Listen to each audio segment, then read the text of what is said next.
Years, the crew follows the brothers, I've been here for a couple of hours now, just waiting for the monkeys. enduring impossible terrain and extreme weather. Now we're up at the top of the mountain, 4,200 meters up. To find out how the families push apart and then pull together in one of the highest forests in the world, in the mystery monkeys of Shangri-La. Hidden in the Himalayas in China are the Snow Mountains.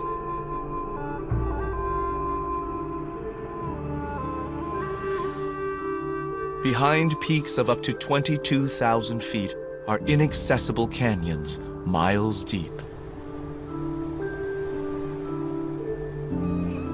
For centuries here, there have been stories of lost cities and woodland elves.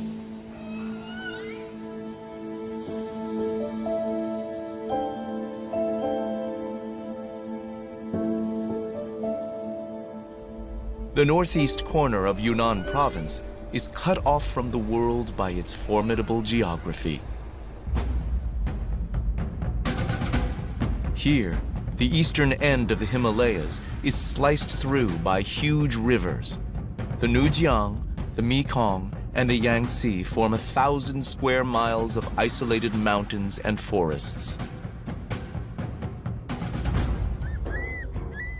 Chinese scientists arrived by mule train in 1960, looking for an animal known only from skins and thought perhaps extinct. They returned with news of a large mountain monkey, a living Yeti. XI Journal, a Chinese photographer, became obsessed. Starting in the 1980s, he dedicated himself to finding the monkeys. He became the first to film them in the wild.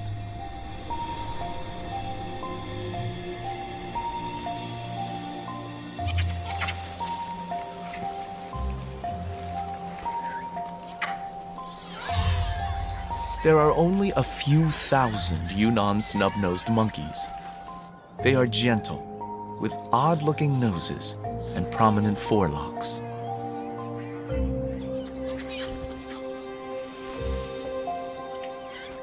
The young have ears like Yoda.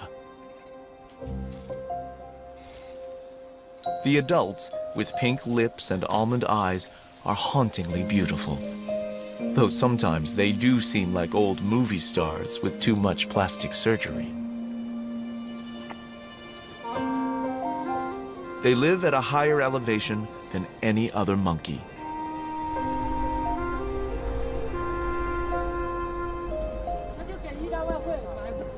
It's 30 years later, and XI Journal has hired a new team. The expedition has 2 young cameramen, 6 porters, 3 rangers, and a scientist. They cross mountain passes at 14,000 feet. The oxygen level is almost half. Cameraman Jackie Poon finds it tough. Now we're up at the top of the mountain, 4,200 meters up. And it's snowy, plus hailing. Try to get a breath and see the screen is not easy.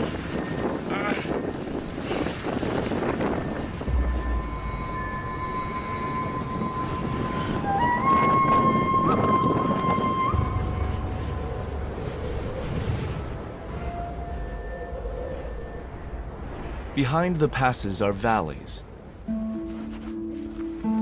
As the team descends, the temperature rises. They find an enchanted garden behind mile-high walls.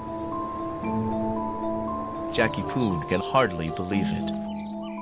It's like you're going into a different world. You start to hear birds and see flowers.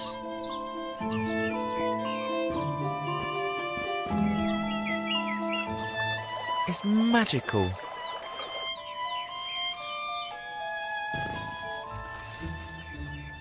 All of a sudden, in the trees are the monkeys.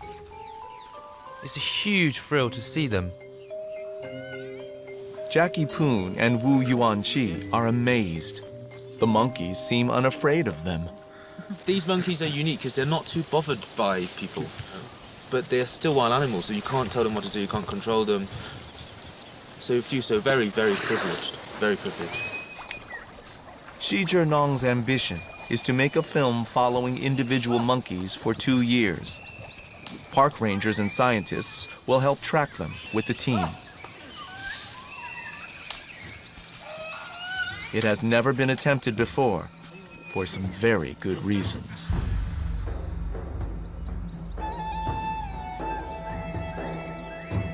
Covering impossible terrain are the last remaining troops of Yunnan's snub-nosed monkeys in the world.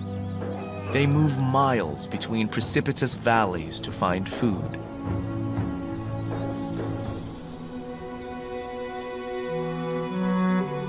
One smaller troop is easier to follow. There are 8 families in this troop, each with a male and several females and their young. By March, after months of waiting, the team sees one of the 8 families with a newborn.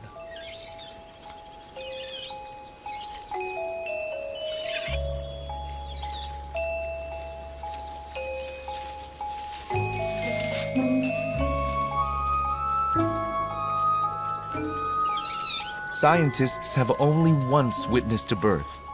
The other mothers helped like midwives.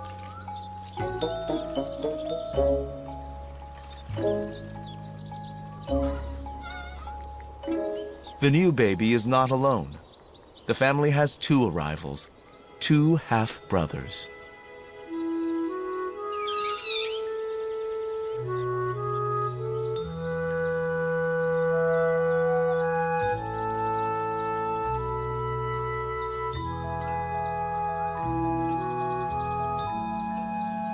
The mothers have just 1 baby each every 2 or 3 years.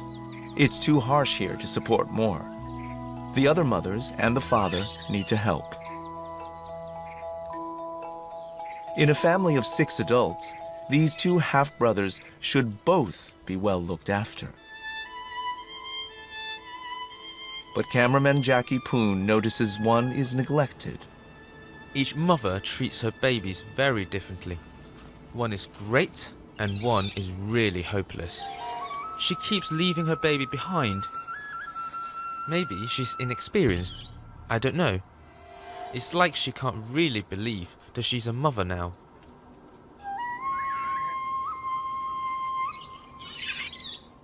Luckily, the rest of the family helps her and looks after the baby as well. The other mothers even provide milk.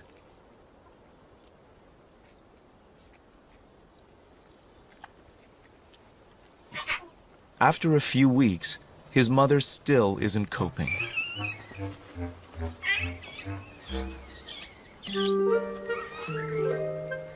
While the other baby is protected and indulged, he's raised haphazardly by the whole family. The baby is passed around so much, from one aunt to another, to the children. We call it the pass-the-parcel baby.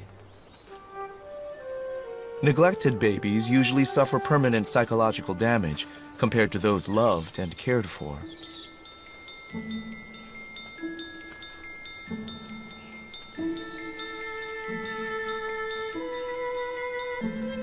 But scientific studies also show that a few of those that survive can become tougher and braver.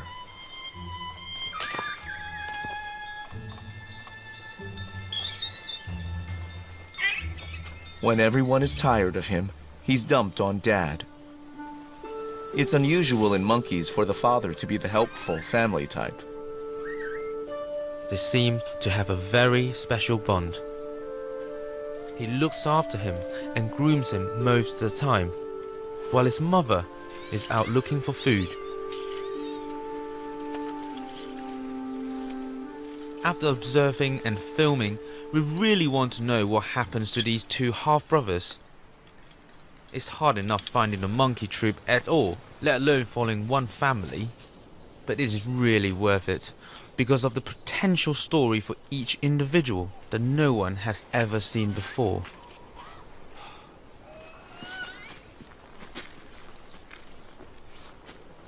The monkeys' lives are part of the wider story of the mountains and the isolated people who live here.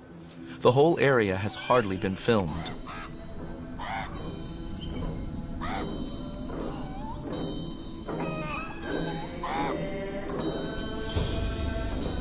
Hidden from the outside world is an ancient city. It's called Shangri-La, named after a famous mythical paradise.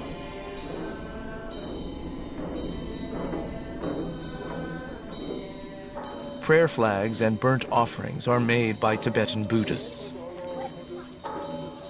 They believe that all mountain life is like a family, and that people and animals need each other,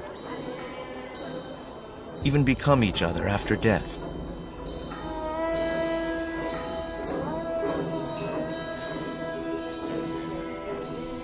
In spring, monks from the nearby monastery lead the village yaks up toward the monkeys' forests.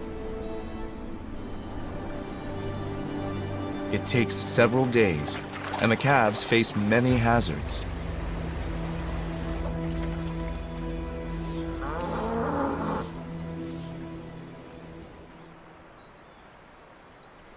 They are heading for mountain meadows. The monks will live at 13,000 feet for a few months in some of the highest human homes on Earth.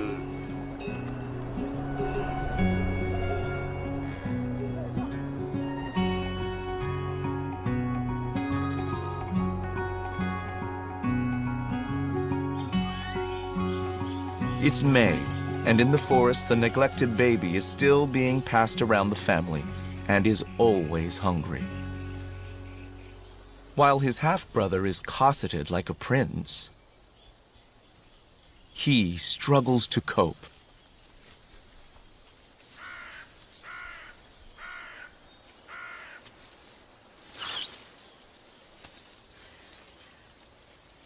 Scientists call determination like this stress-inoculated resilience.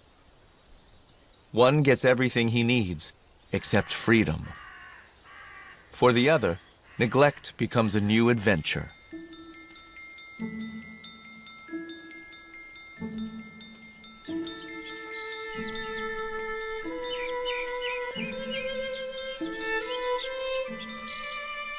In May, the rhododendron forests welcome sunbirds arriving from miles below.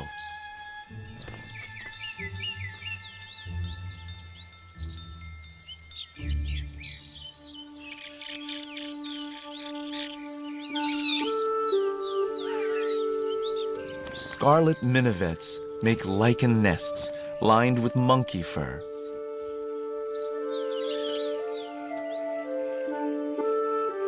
Alpine butterflies sip on buddleia.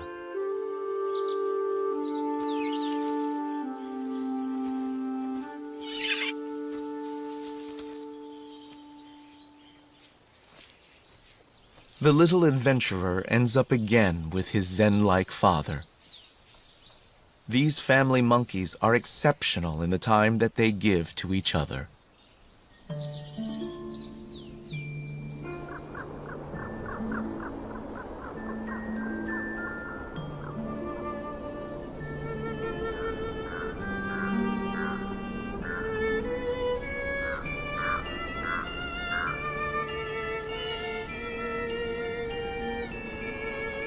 By June, the team is confident that both babies will survive their first 6 months. They have time to focus on the wider troop. Snub-nosed monkeys can travel many miles a day for food. They find fir trees dripping with lichen, like cotton candy. In winter, there is little else edible in the forest, so the monkeys depend on the lichen. The Usnea lichen is also a powerful antibiotic and well known to Chinese medicine. The troop of about 100 monkeys is composed of 8 self-contained families and about 30 surplus adult males. They form an all-male group, a gang of bachelors. A big male stands out. He is injured in one eye, with a scar falling like a tear from the other.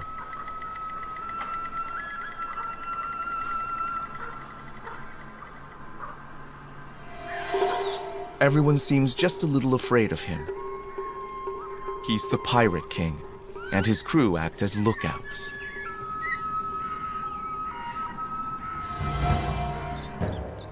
One day, the team sees what they are watching for. Over the mountains comes a massive 500-strong troop. Wilder, with no rangers and scientists with them. Several have lost limbs, probably in snares set for deer.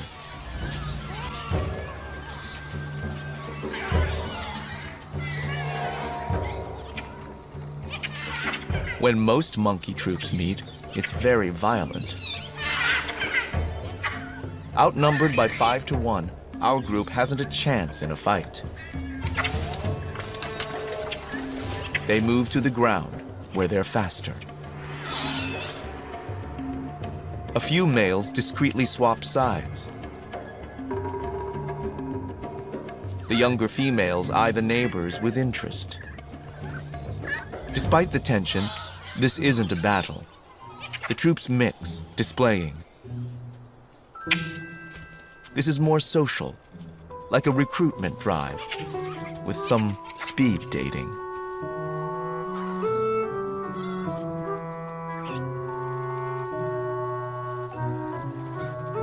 When time's up, a quarter of the world population parts peacefully.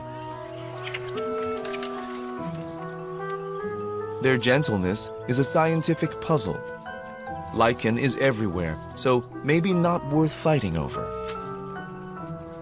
Yet a wild bamboo grove is well worth defending. Bamboo shoots grow a foot a day and are full of energy for nursing mothers. The monkeys look like little Buddhas sometimes, but to the team, it is more their gentle generosity that links the monkeys and the local monks. Yunnan snub-nosed monkeys are as rare as giant pandas, which may have once come up here in summer, but are now long gone from these mountains. After a morning's foraging, the afternoon is for grooming and snoozing. The little prince has had his milk. His neglected half-brother is kept alive by the whole family, but he doesn't get as much to eat. He often forages on his own.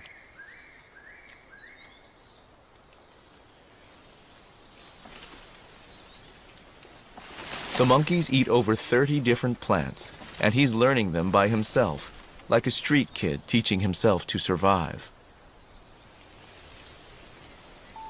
While the mothers nod off, the cosseted prince makes a bid for freedom. The two half-brothers play. Their games include hide-and-seek and ambushing each other, and showing off their gymnastics, and making sure no one else gets any rest.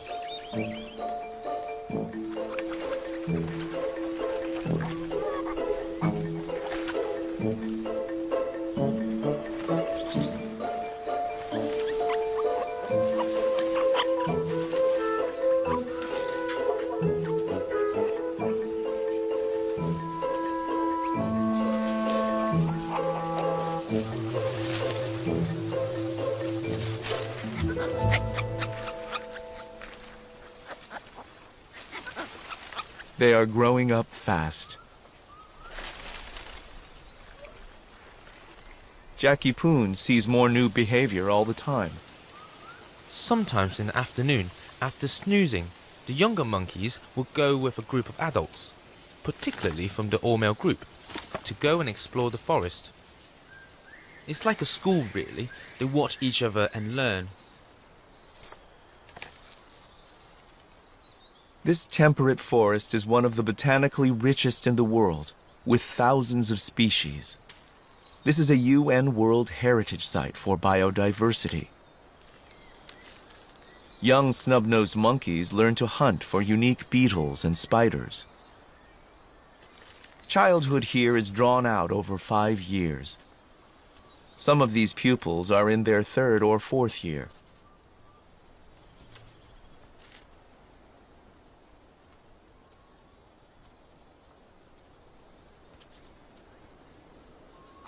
In theory, none of this rich diversity should be here. At 13,000 feet, this is well above the snow line in the Rockies or the Alps. Something special heats this high paradise. In August, the secret becomes visible.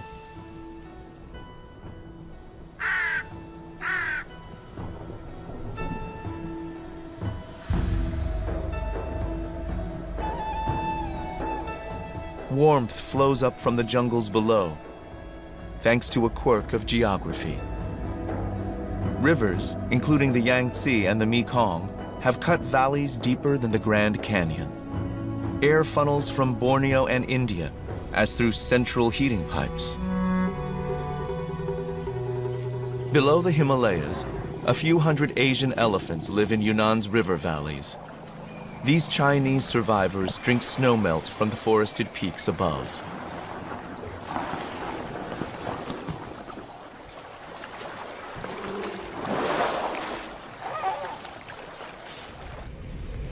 Up in the mountains, 2 vertical miles higher, the jungle monsoon arrives.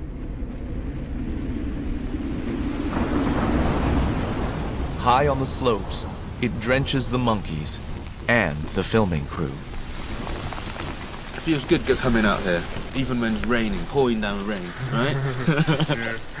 We film after about an hour, we have to take our clothes off and start putting on the camera, just in case the camera gets wet. Long term out there, it does get you, make you a bit crazy, I guess.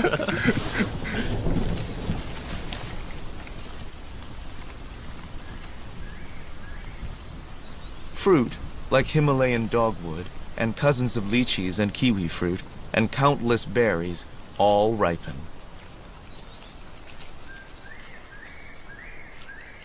It's the last chance to fill up, before the leaves turn.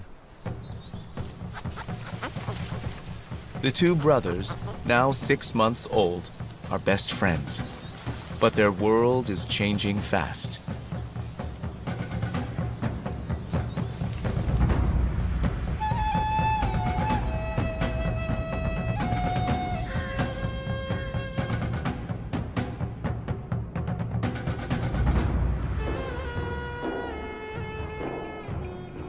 It's soon time for the monks to leave the alpine meadows.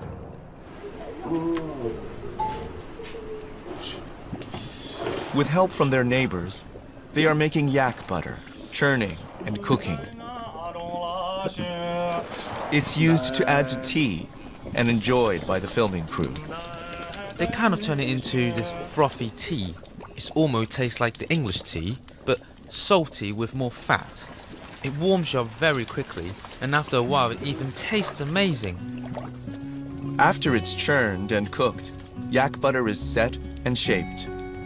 A summer's milk fat will be carried down to the villages, with some left for the team to keep them going through the winter.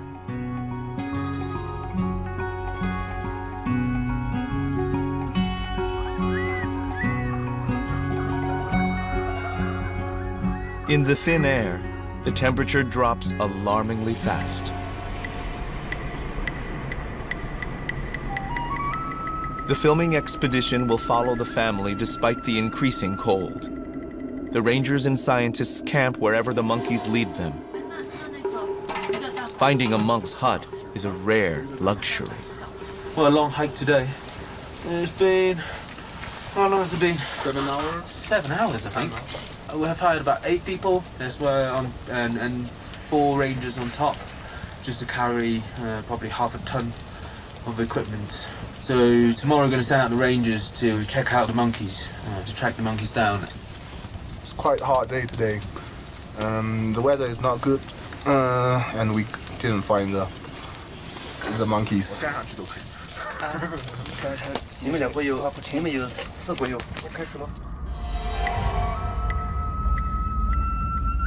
At dawn, they set off to continue the search.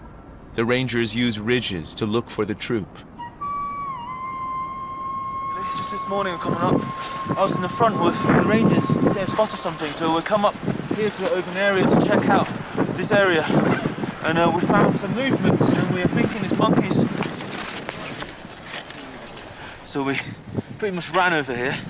You know, it couldn't be anything else. ruffling around the trees, so quite lucky.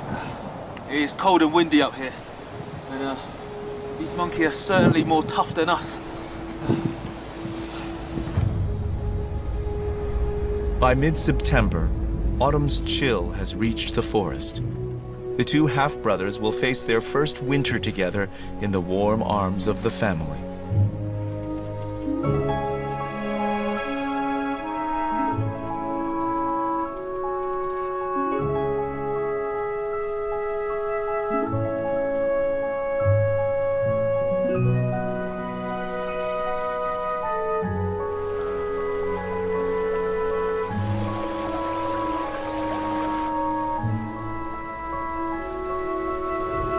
Just behind the peaks is the Tibetan Plateau, high, flat, and freezing. Wild yaks eke out an existence. Chiru, an antelope, live higher than any other. Alongside are Kiang, a wild ass, cousin of the ancestral horse.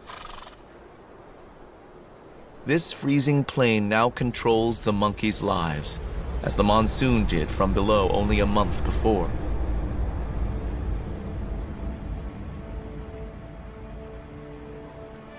Maybe once they could head down to the tropics, but rivers and cities have cut them off, and now they depend on lichen that only grows above 10,000 feet.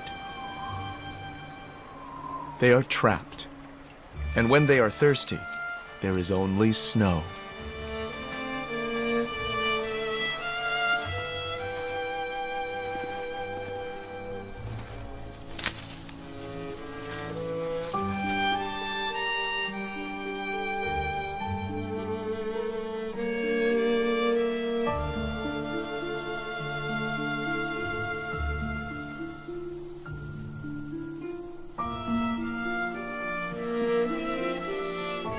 Each family remains distinct within the troop, nestling close together. The prince and his half-brother are at the heart of the huddle. There are dangers here, much worse than the cold. The all-male group is restless. The leaders would like to have wives and children to keep them warm, and plan a midwinter rebellion. The violence, when it comes over 2 nights in January, is all the more shocking from these gentle monkeys. The battle-scarred bachelor king leads a rare attack on our family in order to steal the females.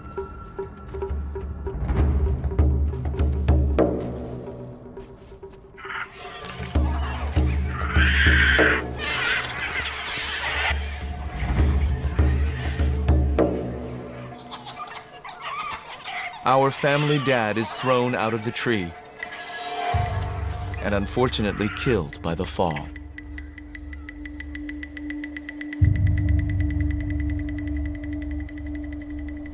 The scientists found his body a few days later.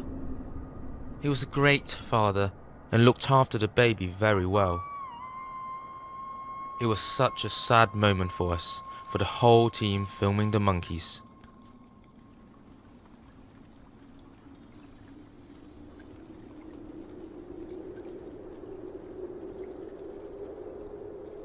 The team finds the half-brother alone.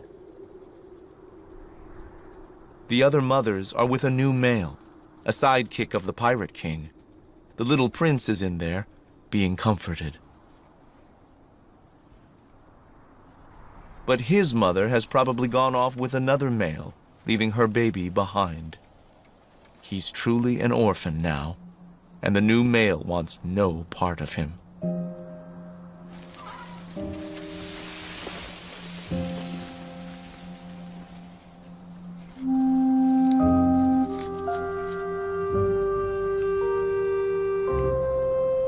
The troop has other families, and it's possible they could adopt him, but it's never been seen before. I really thought he would die. We all did. All we can do is hope.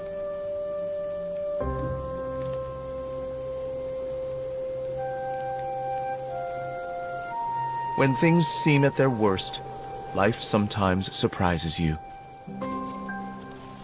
he rallies and follows some birds to collect berries.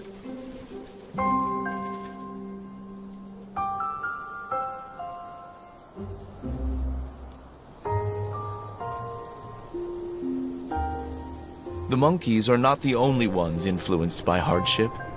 Buddhism was founded across the Himalayas under the shadow of the harsh mountains.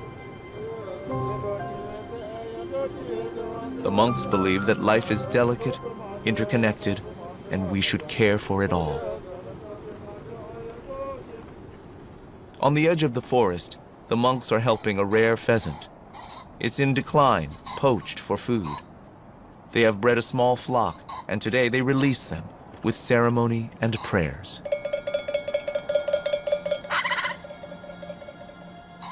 Tea is poured over a statue that looks a little like a baby monkey.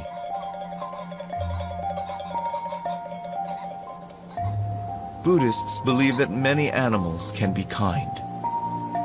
But scientists say that altruism, kindness, is rarely, if ever, seen in animals. These monkeys may be exceptional.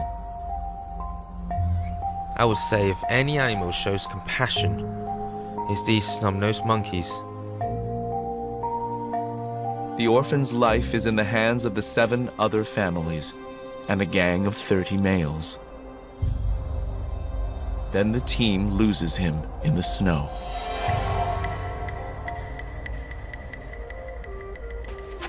Finding the orphan was really hard, even with 4 rangers who knew most of the monkeys by sight. They're using their incredible eyesight to look for any movement in the distant mountains. And there's also another ranger up on top, also spotting for the monkeys too. And for us, we just got to be quiet and hopefully we'll get to see the monkeys soon. But you can see over there, through the distance, just a lot of snow. So trekking through these snows really isn't easy.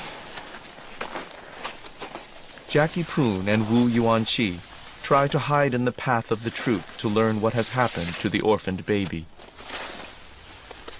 Well, I've been here for a couple of hours now, and just waiting for the monkeys that could well be coming across the mountain right in front of me. I'm spotting for any movements in the trees, and my colleague Wu is down in the gully, and he's looking for movement as well. We've been told by the rangers this morning that the monkey's going to come across this way. If they come into this valley, I'm pretty sure we'll get them, either one of us. So just trying to be patient.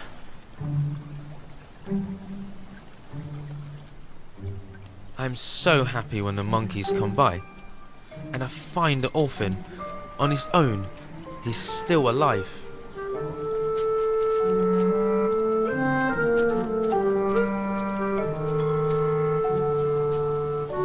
He seems to be searching for food, or his half-brother, or his mother.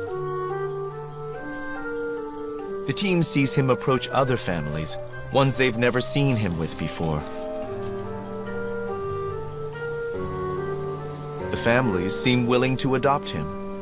In most monkeys, adoptions are by blood relatives and infants beg to join them. These families seem to accept him already. Maybe he spends the colder nights with them. Yet he soon leaves. His independence is extraordinary.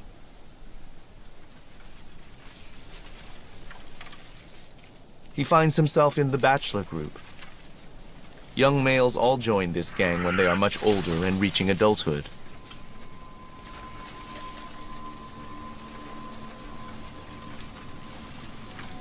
The bachelors can be dangerous, particularly the battle-scarred king.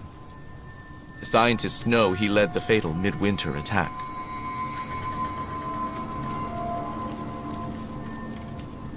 Yet the baby monkey gets closer to his father's killer. The warrior looks up, but ignores him.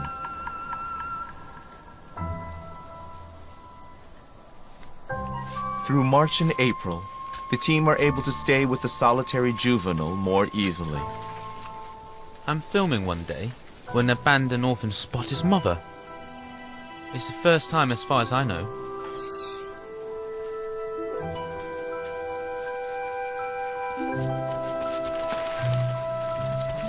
He jumps over to her. She hasn't got any milk for him. They hug for ages.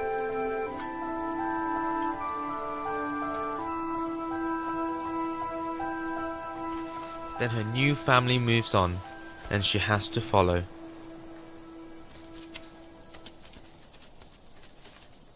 He just sits there, abandoned all over again.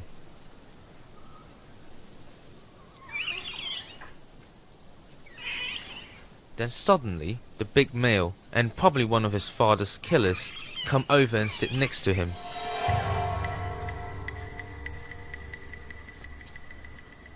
It's like the big bachelor is being thoughtful. He offers comfort and friendship.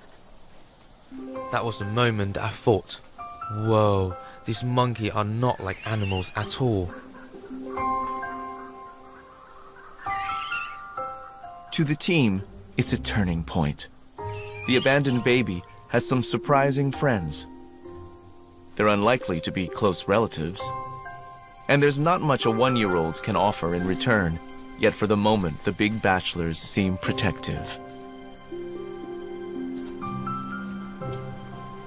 Until one day, the scar-faced leader chooses a tree that makes it impossible for the little one to follow.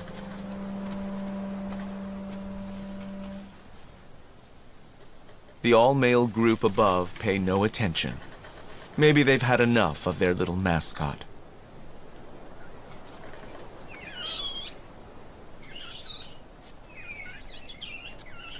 The pirate king guards the trunk.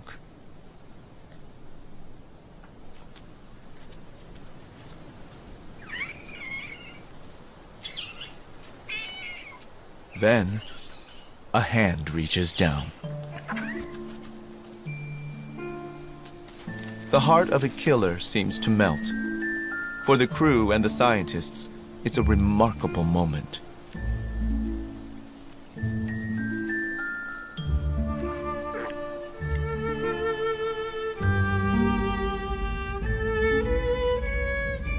Spring finally returns again in May. The monks and their yaks have returned to the high meadows. It's a disappearing world of milking, churning, and cooking. Neighbors discuss how the monks and monkeys can be part of a modern China while drinking tea enriched with yak butter.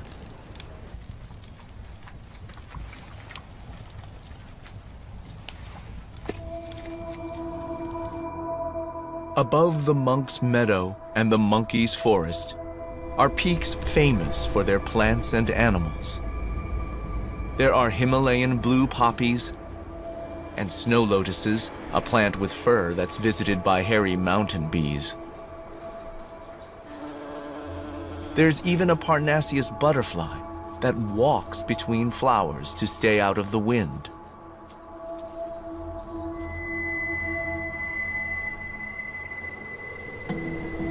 In Dune, increasing numbers of people make a long trek here, searching for a caterpillar infected by a fungus called cordyceps.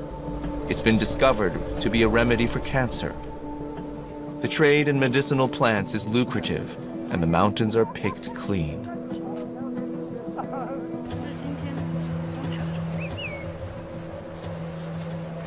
Little seems sacred to the visitors from the cities below. Traditionally, the gifts of the mountain gods were respected. The Buddhist monks hold on to a belief that these mountains somehow contain the secret to understanding life.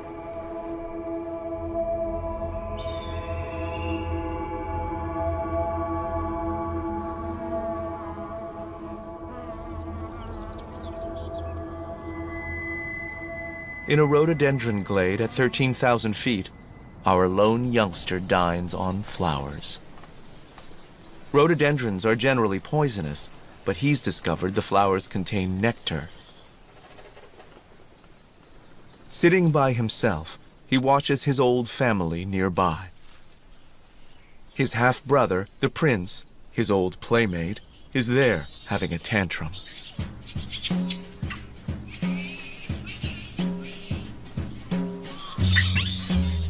He's being weaned. His mother wants to stop his milk. He's furious.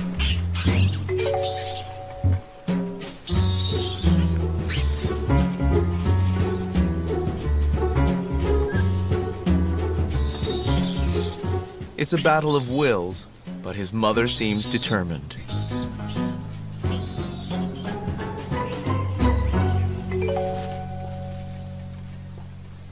Eventually, the spoiled prince gives up and notices his half-brother. Cameraman Jackie Poon holds his breath. It's the first time this year I've seen them playing together. It's amazing. As young males grow up, they are encouraged to nurture friendships. It's the first stage of forming the alliances they'll need later in the bachelor group. It was fun at first, but sadly something went wrong. The abandoned baby got something in his eye.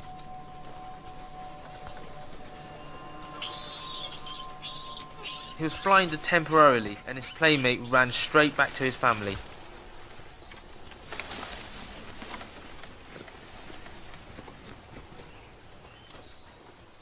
I realised why the little prince was so keen to be with his family. There was a new little baby, just born. With the new arrival, the prince instantly forgets his playmate and his missing milk. All he wants to do is hold the baby.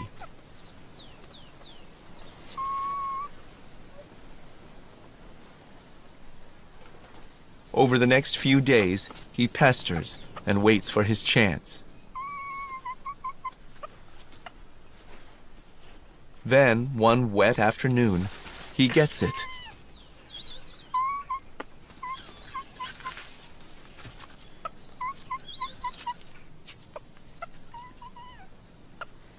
He's not sure what to do with the baby, but he's not going to give it up.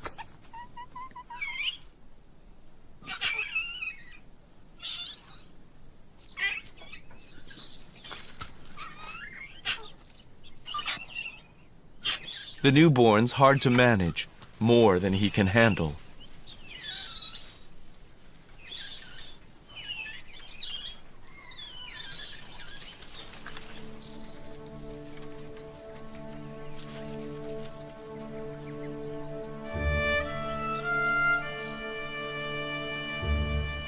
Something's not right.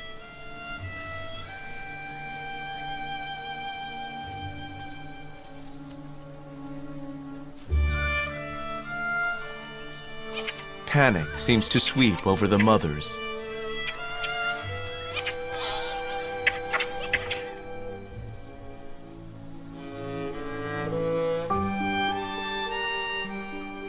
Watching, we realised that something is terribly wrong.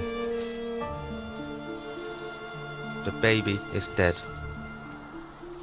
He has probably just caught a chill or something, which happens quite a lot, but it's very tragic. The mother carries the baby for 3 days. She must know that it's dead, but it's like she can't bear to let go.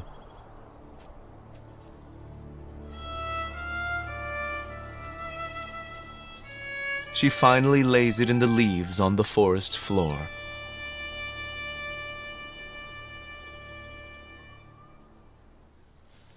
After the baby's death, the prince goes back to his mother and she lets him suckle again. It was like she can't reject him after such a tragedy. He seems very precious to her and to the family. The abandoned orphan is once again forgotten and will return to the edge of this monkey society. In autumn, many species of mushroom grow in the forest, and local families at the edge of the Baima Snow Mountain National Park come to collect them. The head ranger and his family are among them. Like many of the local Tibetan Buddhists, they are polyandrous. The ranger's daughter has 2 husbands, brothers. It takes many adults working together to raise even a small family here. The harsh mountain life creates unusual families among humans as well as monkeys.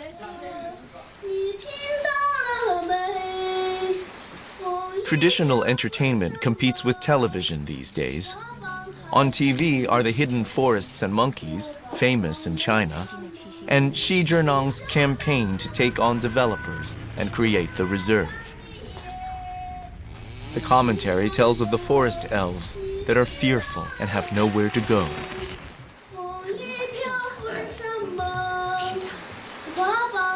The ranger's grandson sings of their forest.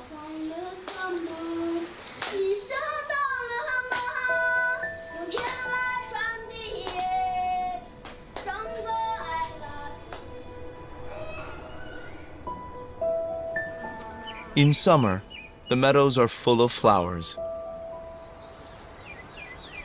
For over 100 years, Western plant collectors have brought back azaleas and primroses, snow lotus and poppies, irises, orchids, and rhododendrons from the Himalayas for our gardens.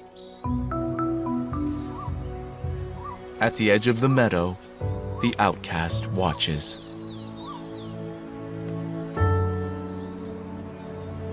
The cosseted prince grooms his stepfather. Unusually among primates, affection seems not to depend on bloodline. The forgotten friend sees the little prince move to his mother for milk. But she refuses. Once more, he is furious. His dance of frustration is ignored by all, except the little orphan, his half-brother.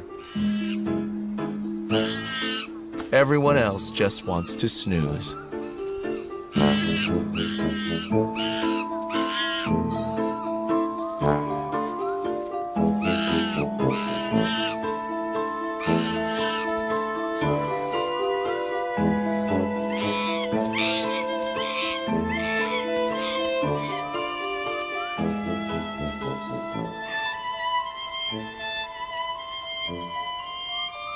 The spoiled baby gives up at last and finally comes over to play.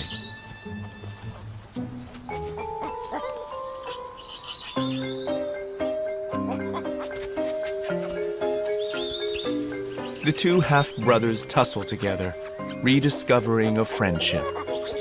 Up here, the important things to these monkeys are family and friends.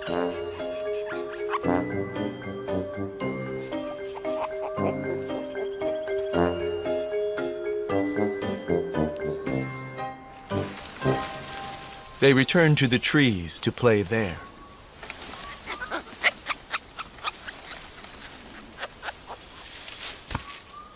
Later, the adults wake, and the little prince returns to his mother.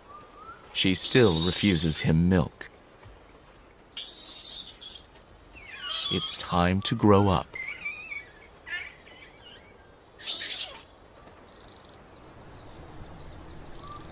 From that moment, the 2 half-brothers are inseparable. I knew that was it. Almost the end of the story. Except one day, the scar-faced leader of the bachelors barks angrily at them.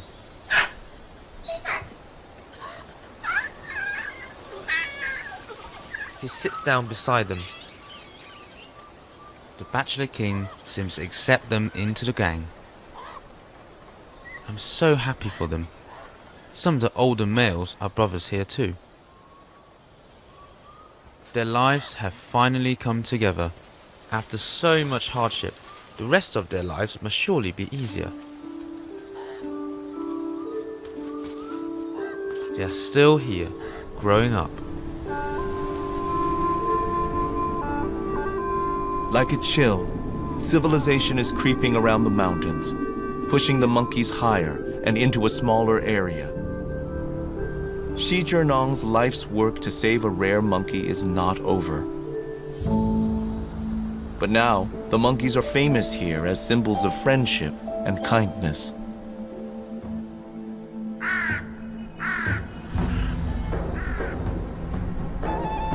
Everyone knows of China's rapid growth, but it's not the whole story.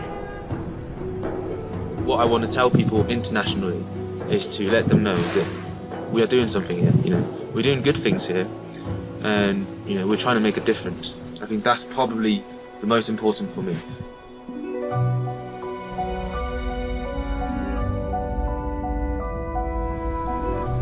The local monks believe that